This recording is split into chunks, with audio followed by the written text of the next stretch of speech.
As Clooney and Redtooth made for the gatehouse door, Constance shouted, "Put down your weapons, rats! Throw off your armour to show us that you come in peace!" Redtooth spluttered angrily. "Hell's teeth! Who does this one think she's ordering around?" Clooney shot him a warning glance. "Quiet. Do as she says."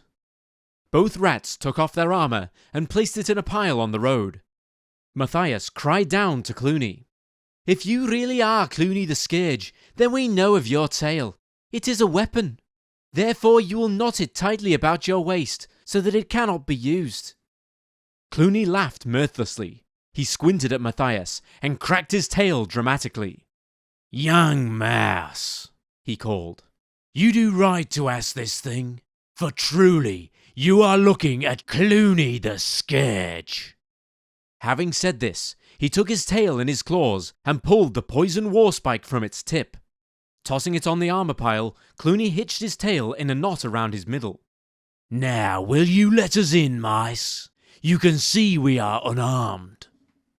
Ponderously, the heavy gate inched open. The two rats passed through a bristling forest of staves. The gate slammed shut behind them. The itch became the faintest burning. "Why are you doing this?" he demanded.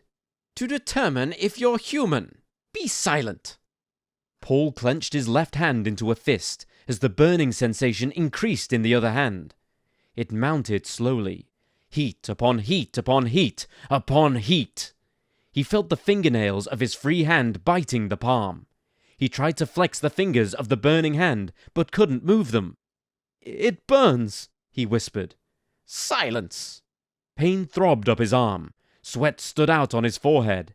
Every fibre cried out to withdraw the hand from the burning pit. But the Gom Jabbar!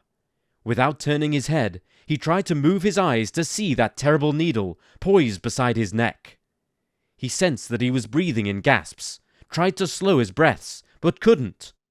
Pain. His world emptied of everything except the hand immersed in agony, the ancient face inches away staring at him. His lips were so dry he had difficulty separating them. The burning! The burning! He thought he could feel skin curling black on that agonized hand, the flesh crisping and dropping away until only charred bones remained. It stopped. As though a switch had been turned off, the pain stopped. Paul felt his right arm trembling, felt sweat bathing his body. "Enough," the old woman muttered. "Kul Wahad! No woman-child ever withstood that much. I must have wanted you to fail." She leaned back, withdrawing the Gom Jabbar from the side of his neck. "Take your hand from the box, young human." The world where you set your campaign is one of countless worlds that make up the D&D multiverse, a vast array of planes and worlds where adventures happen.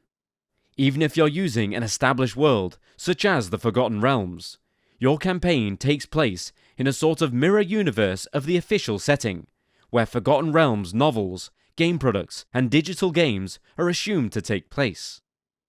The world is yours to change as you see fit, and yours to modify as you explore the consequences of your players' actions.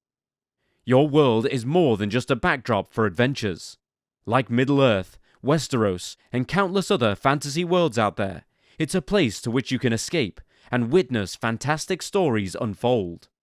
A well-designed and well-run world seems to flow around the adventurers, so that they can feel part of something instead of apart from it.